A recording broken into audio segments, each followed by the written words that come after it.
وسلم جو تھے رجب کے مہینے سے ہی اس مہینے کے لیے دعائیں شروع کر دیتے تھے کہ اللہم بارک لنا فی رجب و شعبان و بلغنا رمضان، کہ اللہ ہمارے رجب اور شعبان میں برکت نازل فرما اور ہمیں رمضان تک پہنچا۔ یعنی آپ صلی اللہ علیہ وسلم رجب کے مہینے سے ہی تیاری شروع کر دیتے تھے، رمضان کے لیے دعائیں مانگنا شروع کر دیتے تھے، اور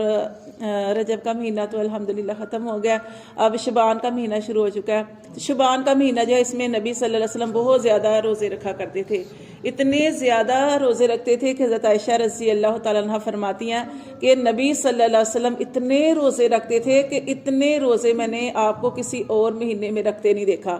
پھر وہ آپ صلی اللہ علیہ وسلم نے فرمایا نا کہ یہ اس لیے میں روزے رکھتا ہوں، جب آپ سے پوچھا گیا کہ آپ اس مہینے میں کیوں اتنے روزے رکھتے ہیں تو آپ نے فرمایا کہ یہ مہینہ رجب اور رمضان کے درمیان کا مہینہ ہے، اور لوگ اس مہینے میں غفلت میں ہوتے ہیں، تو اس مہینے میں بہت زیادہ روزے رکھنے چاہیے۔ کیوں کہ اس مہینے میں اعمال اللہ تعالیٰ کے ہاں پیش ہوتے ہیں، اعمال اللہ تعالیٰ کے ہاں پیش ہوتے ہیں، اور آپ سے سناتے ہیں کہ میں اس لیے روزے رکھتا ہوں کہ میرے اعمال اللہ کے ہاں پیش ہوں تو میں روزے سے ہوں۔ اور ایک اور حدیث میں نبی صلی اللہ علیہ وسلم نے ارشاد فرمایا کہ اس مہینے میں اس لیے روزے رکھتا ہوں کہ اس میں اللہ تبارک و تعالیٰ بنو کلب کی بکریوں کے بالوں کی تعداد کے برابر لوگوں کو جہنم سے آزاد فرماتے ہیں۔ اور وہ ایک حدیث بھی ہے کہ آپ صلی اللہ علیہ وسلم، حضرت عائشہ رضی اللہ تعالیٰ روایت کرتی ہیں کہ آپ صلی اللہ علیہ وسلم کی باری ایک دفعہ میرے گھر تھی، تو آپ صلی اللہ علیہ وسلم سوئے ہوئے تھے، اور جب میں بیدار ہوئی تو آپ صلی اللہ علیہ وسلم بستر پہ موجود نہیں تھے۔ جب بستر پہ موجود نہیں تھے تو میں نے دیکھا، نبی صلی اللہ علیہ وسلم کو تلاش کرنا شروع کیا، اور آپ صلی اللہ علیہ وسلم کو میں نے پایا قبرستان میں، جنت البقیع جو قبرستان پاس ہی تھا وہاں پہ آپ صلی اللہ علیہ وسلم تھے۔ تو حضرت عائشہ فرماتی ہیں کہ میں نے دیکھا کہ نبی صلی اللہ علیہ وسلم قبرستان میں ہیں، تو میں جلدی سے بھاگ کے تیز قدموں سے چلتی ہوئی اپنے بستر پر آ کر لیٹ گئی، کہ پتہ چل گیا تھا کہ نبی صلی اللہ علیہ وسلم کدھر ہیں۔ تو کہتے ہیں کہ وہ جیسے کہ آپ صلی اللہ علیہ وسلم کے بارے میں کہ اللہ تعالیٰ تو آپ صلی اللہ علیہ وسلم کو بذریعہ وحی عطا فرما دیتے تھے۔ آپ صلی اللہ علیہ وسلم بھی واپس آئے تو حضرت عائشہ نے یوں محسوس کرایا کہ جیسے وہ یہاں سے اٹھی نہیں ہے، لیکن آپ صلی اللہ علیہ وسلم نے فرمایا کہ عائشہ کہ کیا تم نے یہ گمان کیا کہ اللہ اور اللہ کا رسول تمہاری حق تلفی کریں گے؟ پھر حضرت عائشہ سمجھ گئی، جان گئی کہ نبی صلی اللہ علیہ وسلم کو پتہ چل گیا ہے، تو انہوں نے کہا کہ نہیں اللہ کے رسول، میں سمجھی کہ آپ کسی اور بیوی کے گھر چلے گئے ہیں۔ آپ نے فرمایا نہیں عائشہ، یہ وہ رات ہے کہ اس میں اللہ تبارک و تعالیٰ بنی کلب کی بکریوں کے بالوں کے برابر یا اس سے زیادہ لوگوں کو جہنم سے آزاد فرماتے ہیں۔ تو اس لیے آپ سے ہم قبرستان بھی گئے، اور قبرستان گئے تو اس سے میں یہ پتہ چلتا ہے کہ اپنے جتنے پیارے اس دنیا سے جا چکے ہیں ان کے لیے بھی دعا کرنی چاہیے، کہ آپ صلی اللہ علیہ وسلم نے ان کے لیے بھی دعا کی،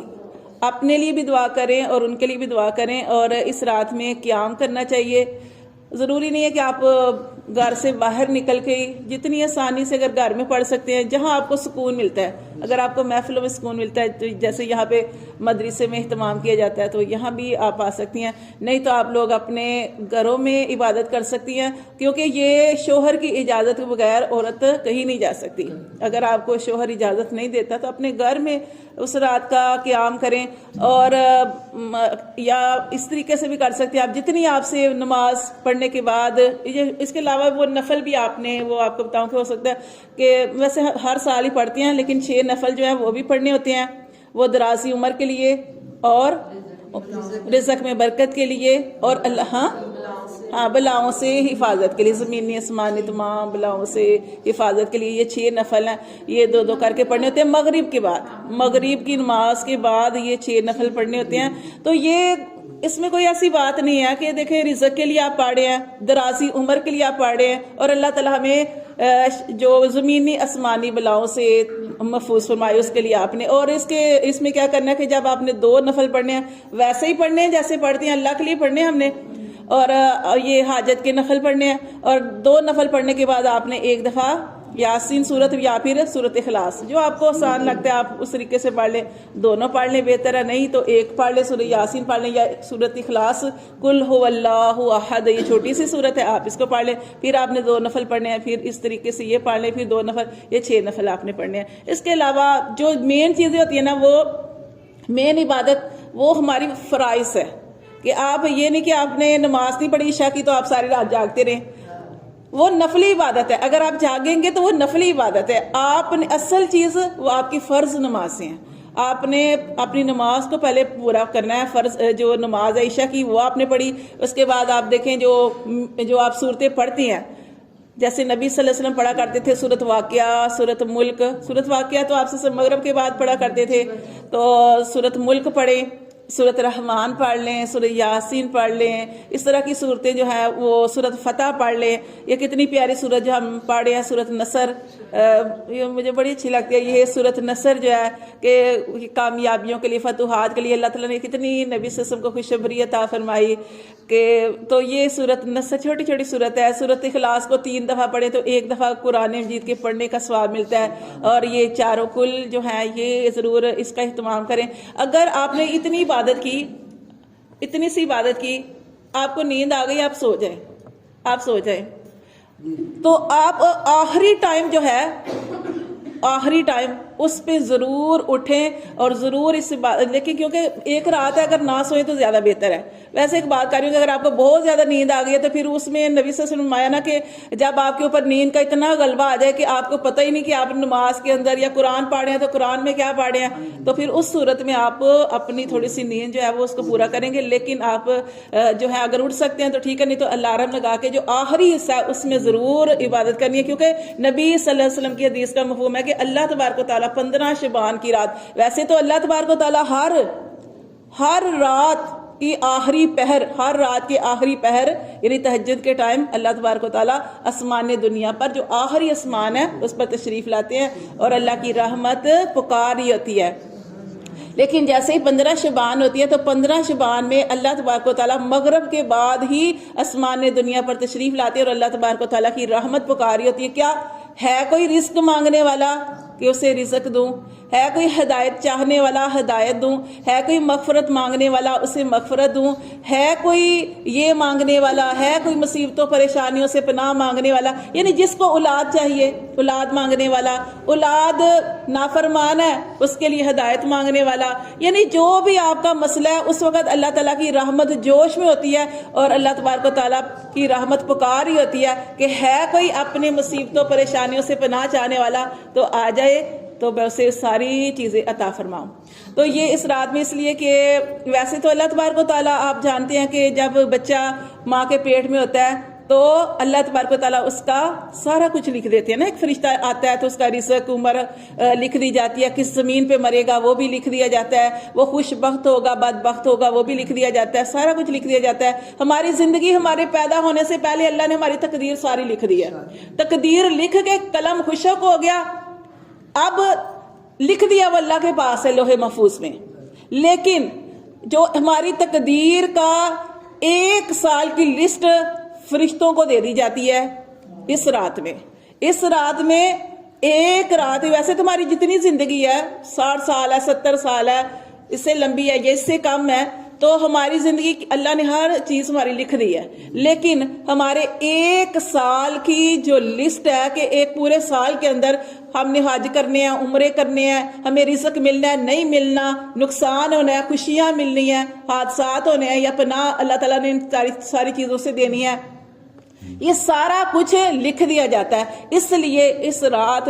میں بے شک اپنے گھروں میں جاگ لیں, لیکن اللہ تعالیٰ سے جو ہے عافیت مانگنی چاہیے کہ اللہ تبارک و تعالیٰ اگر ہماری زندگی میں کوئی حادثے ہیں, کوئی پریشانیاں آنے والی ہیں, اللہ کوئی رزق کے اندر کمی ہونے والی ہے یا اللہ یا اولاد کی طرف سے کوئی پریشانی آنے والی ہے, کچھ بھی آپ اللہ تعالیٰ سے دعا کریں کہ اللہ تعالیٰ خیر کا وقت آئے اور اللہ جو ہمارا یہ تقدیر کا فیصلہ ہونا ہے, کیونکہ کہ آپ اہتمام کریں گے تو پھر یہ نا کہ مطلب اللہ سے دعائیں کریں گے, اللہ سے معافی مانگیں گے, ایک دن اور آپ کو مل گیا. جیسے آپ کو جیسے 27 تاریخ گزری ابھی معراج شریف کی, تو یہ بھی ہم نے لوگوں نے اہتمام کیا. اس کے علاوہ ایک اور رات مل گئی, تو اس میں بھی اللہ تبارک و تعالیٰ کے ہاں ایک رات, دیکھیں شادیوں میں ساری راتیں ہم گزار دیتے ہیں نا, اور کوئی فلم لگی ہو تو اس کو لگے تو 3 گھنٹے 4 گھنٹے, تو یہ ایک رات ہوتی کتنی ہے. تو بس اس میں اہتمام کرنا ہے, جاگنا ہے, اللہ تعالیٰ سے معافی مانگنی ہے. یہ مغفرت کی رات ہے, اس میں اللہ تبارک و تعالیٰ کی مغفرت, کہ جیسے نبی صلی اللہ علیہ وسلم نے ارشاد فرمایا کہ اس میں کیا ہوتا ہے کہ اللہ تبارک و تعالیٰ بنو کلب کی بکریوں کی تعداد سے بھی زیادہ. اب دیکھیں ایک بکری ہوتی ہے نا, ایک بکری, اس کے جسم کے اوپر کتنے بال ہوتے ہیں. تو وہ قبیلہ مشہور تھا ان کی بکریوں کی وجہ سے, اتنا بڑا قبیلہ مشہور تھا اپنی بکریوں کی تعداد کی وجہ سے. تو اس میں حدیث میں ارشاد فرمایا کہ اللہ تبارک و تعالیٰ بنو کلب کی بکریوں کے بالوں سے بھی زیادہ لوگوں کو جہنم سے آزاد فرماتے ہیں. اس لیے اس رات کا ضرور اہتمام کرنا ہے. اور اگلے دن 15 شعبان کا روزہ اور نفلی روزہ ہے, اگر آپ رکھ سکتے ہیں, مطلب جو لوگ رکھ سکتے ہیں وہ ضرور رکھیں, جو نہیں رکھ سکتے جن کو کوئی مسئلہ ہے تو اللہ معاف کرنے والی, یہ کوئی فرض روزہ نہیں ہے, نفلی روزہ ہے. اب اگر آپ نہیں رکھیں گے تو گناہ کوئی نہیں ہے کہ جیسے آپ کہیں کہ اچھا اس نے روزہ نہیں رکھا, اس نے تو عبادت کی, روزہ نہیں رکھا. یہ نفلی روزہ ہے, رکھیں گے تو ثواب ہے, نہیں رکھیں گے گناہ کوئی نہیں ہے. 15 شعبان کے بعد آپ نے روزے نہیں رکھنے, 15 شعبان کے بعد روزے نہیں رکھنے. لیکن اگر آپ ہر جمعرات کو پیر اور جمعرات کا روزہ سنت روزہ رکھتے ہیں تو پھر آپ 15 شعبان کے بعد بھی رکھیں گے. مطلب اگر آپ کو عادت ہے کہ آپ پورے مہینے کے اندر جو پیر اور جمعرات کا روزہ اہتمام کے ساتھ رکھتے ہیں, تو اگر وہ 15 شعبان کے بعد بھی آ جائے تو پیر اور جمعرات کا روزہ آپ رکھ سکتے ہیں. ورنہ روزے رکھنا نبی صلی اللہ علیہ وسلم نے منع فرمایا ہے, کیونکہ اس کے 15 دن بعد رمضان المبارک آنے والا ہے. تو رمضان المبارک کی تیاری اور اپنے جسم کے اندر ہمت طاقت پیدا ہو, اس کا جذبہ, اور اس سے پہلے رمضان کا مہینہ آنے سے پہلے اپنے سارے کاموں کو بھی نپٹا لے. جیسے کہ ہمارے صحابہ کرام کیا کرتے تھے کہ جیسے ہی رجب کا مہینہ شروع ہوتا تھا اسی مہینے سے, جیسے کسی نے اگر زکوٰۃ دینی ہوتی ہے, کچھ لوگ ہوتے ہیں وہ رمضان کے اندر زکوٰۃ کا نکالتے ہیں, تو رجب کے مہینے سے ہی صحابہ کرام اپنی زکوٰۃ کا حساب لگا لیا کرتے تھے. جو کام کرنے ہوتے تھے نا, جس نے تجارت میں جانا ہوتا تھا رجب کے مہینے میں وہ شروع کر دیتے تھے اپنے کاموں کا آغاز, تاکہ ہم سارے کاموں سے فارغ ہو جائیں. پھر شعبان کا مہینہ آقا کا مہینہ, آقا کا مہینہ اس لیے کہا جاتا ہے, ویسے سارے مہینے اللہ کے مہینے ہیں. نبی صلی اللہ علیہ وسلم روزے رکھتے تھے, اس لیے آپ نے فرمایا یہ میرا مہینہ ہے, ورنہ سارے مہینے اللہ تعالیٰ کے جو ہے مہینے ہیں. تو رمضان میں بالکل فارغ ہو جائیں, رمضان میں بالکل فارغ ہو جائیں, اپنے سارے کام جتنے آپ کر سکتے ہیں نپٹا لیں. اگر آپ نے کوئی صفائیاں کرنی ہے گھر کی, گھروں کو صاف کرنا ہے پہلے کر لیں. اب یہ نہیں کہ جب رمضان کا آخری عشرہ چل رہا ہوتا ہے اور رمضان کی شروع میں تمہارے اندر بڑا جذبہ ہوتا ہے, جوش ہوتا ہے, بڑے شوق سے روزے رکھ رہے ہوتے ہیں, جیسے 15 16 18 روزے ہوئے تو پھر ہم ایسے ہو جاتے ہیں, ہمت ہی نہیں رہتی. تو یہ پورا مہینہ ایک مہینہ ہوتا ہے, وہ مہمان مہینہ ہوتا ہے, تو وہ اس کو بڑے دل سے, اور اس میں اللہ کی رحمتیں برکتیں اور اس میں بھی اللہ کی مغفرت عام ہوتی ہے, تو وہ جو ہے وہ بڑے اہتمام سے رکھنا ہے. اگر اس کے لیے زیادہ مطلب اس سے پہلے یہ شعبان کے مہینے میں اپنے سارے کاموں کو نپٹا لیں, تاکہ رمضان کے اندر آپ بالکل فارغ ہو جائیں. اگر آپ کو بازاروں میں جانا پڑے, جیسے بچوں کی تیاری کرنی پڑتی ہے, تو آخری عشرے میں, رمضان کے آخری عشرے میں بازار کوشش کریں کہ نہ جائیں. لیکن اگر آپ کو یہ ہوتا ہے کسی وقت پیسے نہیں ہوتے یا کوئی اس طرح کے مسئلے ہوتے ہیں, تو پھر آپ, اگر آپ کے پاس پیسے آئے تو آپ سوچ کے جائیں, میں نے پھرنا نہیں ہے, میں نے اپنا یہ ضروری کام کرنا ہے, وہاں سے واپس آ جانا ہے. کچھ لوگ ہوتے ہیں پورا 2-3 گھنٹے ضائع کر دیتے ہیں نا, تو اس نیت سے نہ جائیں. بس سوچیں کہ ہمیں جو چیز پسند آ گئی بس ہم نے لے کے گھر آنا ہے, اور کوشش کریں کہ آخری عشرے میں آپ نے بازار نہیں جانا. وہ آخری عشرہ وہ ایسا اتنا قیمتی ہوتا ہے, اس میں تو ہم مدرسے میں بھی چھٹیاں دے دیتے ہیں نا, تاکہ اس میں اعتکاف ہوتا ہے اتنا وہ قیمتی. اور اگر آپ اعتکاف نہیں کر سکتے تو پھر اس مہینے میں آپ اعتکاف کی نیت کر کے 1 گھنٹے کے لیے, 2 گھنٹے کے لیے, 3 گھنٹے کے لیے, کہ جس میں آپ کے بچے سوئے ہوں, آپ کو کوئی تنگ کرنے والا نہ ہو, کوئی روٹی مانگنے والا نہ ہو, کوئی ایسا ٹائم فکس کر لے کہ آپ اعتکاف کی نیت کر لیں. اللہ تعالیٰ اتنے آسانیاں کرنے والے ہیں, اتنی آسانیاں دی ہیں کہ اعتکاف کی نیت کر لیں گی وہ عورتیں جن کے بچے چھوٹے ہیں, جن کے اوپر ذمہ داریاں ہیں, تو وہ پھر وہ ایسا ٹائم فکس کر لیں گی, خواہ وہ 1 گھنٹہ ہو, 2 گھنٹے ہو, یا اس سے بھی کم ہو, تو آپ کو اعتکاف کا ہی ثواب ملے گا. تو اپنے سارے کاموں کو شعبان المعظم کے مہینے میں جو ہے آپ نے کر لینا ہے. اور 15 شعبان کے بعد روزے رکھنا بالکل منع ہے, آپ نے روزے نہیں رکھنے. اور اس کے علاوہ نبی صلی اللہ علیہ وسلم نے ارشاد فرمایا, حدیث کا مفہوم ہے, اور جیسے ایک حدیث میں آپ سے ارشاد فرمایا کہ پیر اور جمعرات کے دن اعمال اللہ تعالیٰ کے ہاں پیش ہوتے ہیں. ہر بندے کا نامہ اعمال پیر اور جمعرات کے دن اللہ کے ہاں پیش ہوتا ہے. تو پھر کیا ہوتا ہے, ہر شخص کی مغفرت کر دی جاتی ہے سوائے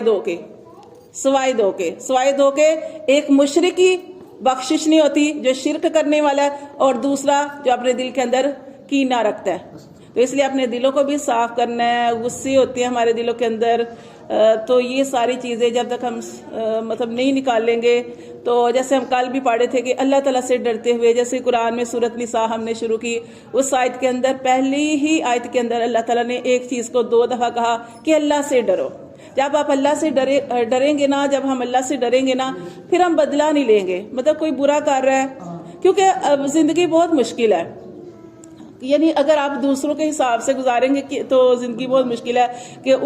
کسی نے آپ کو تکلیف دی تو آپ کا دل تو نہیں چاہتا نا لیکن آپ بھی اس کے ساتھ، لیکن یہ اللہ کا حکم ہے کہ اللہ کی رضا کے لیے آپ نے جس کے ساتھ بھی ملنا بھی ہے، اچھا سلوک بھی کرنا ہے، کچھ بھی کرنا ہے، تو آپ نے اللہ کی رضا کو مد نظر رکھتے ہوئے کرنا ہے. ورنہ آپ اگر سوچیں گے نا کہ میں نے اس کے ساتھ اتنی بھلائیاں کی اور یہ میرے ساتھ ایسے ہے، پھر آپ یقین کریں کوئی نیکی کر ہی نہیں سکتے. تو اپنے دل کو بھی صاف کرنا ہے، دل کے اندر کینہ، غصہ، نفرت جو ہے دور کر دینی ہے. وہ اتنا پیارا ایک واقعہ چھوٹا سا نبی صلی اللہ علیہ وسلم نے وہ ایک حدیث میں فرمایا کہ ایک کیا تھا کہ ایک آدمی جس کے بارے میں نبی صلی اللہ علیہ وآلہ وسلم نے ارشاد فرمایا، صحابہ کرام بیٹھے ہوئے تھے کہ ابھی اس دروازے سے ایک جنتی آنے والا ہے، اب اس دروازے سے ایک جنتی آنے والا ہے. ایک شخص، ایک بزرگ وہ اندر داخل ہوئے اور چہرے سے پانی جو تھا وضو کا پانی ٹپک رہا تھا. تو وہ شخص آئے. دوسرے دن پھر وہی آپ سے سامنے فرمایا. دوسرے دن پھر وہی شخص آئے. تیسرے دن پھر فرمایا. تیسرے دن پھر وہی صحابی آئے. اب اس محفل میں بیٹھے ہوئے ایک صحابی، عبداللہ بن عمر ان کا نام ہے، وہ صحابی وہ اتنی زیادہ اللہ کی عبادت کرتے تھے کہ دن اور رات میں قرآن پڑھتے تھے، قیام بھی کرتے تھے، روزہ بھی رکھتے تھے. ان کے دل میں خیال آیا محفل لگی ہوئی ہے، آپ سے سب نے 3 دن ایک بات فرمائی کہ ابھی اس دروازے سے ایک جنتی آنے والا ہے، اور تینوں دن ایک ہی شخص داخل ہوا. اب انہوں نے کہا کہ میں اس کے عمل کو جاننا چاہتا ہوں، مجھ سے بھی زیادہ عبادت کرتے ہیں، یعنی میں قرآن بھی پڑھتا ہوں، دن رات میں قرآن ختم کرتا ہوں، میں قیام بھی اللہ کے لیے کرتا ہوں اور روزہ بھی رکھتا ہوں، اور مجھ سے بھی زیادہ عمل کرتے ہیں، میں ان کا عمل جاننا چاہتا ہوں. تو پھر ان کے گھر چلے گئے اور اجازت مانگی کہ آپ کے گھر 2-3 دن رہنے کی اجازت ہے. کچھ معاملہ پیش کیا، انہوں نے کہا کہ ٹھیک ہے رہو. جب ان کے گھر رہے تو انہوں نے کیا دیکھا کہ وہ صحابی جن کے بارے میں نبی صلی اللہ علیہ وسلم نے ارشاد فرمایا تھا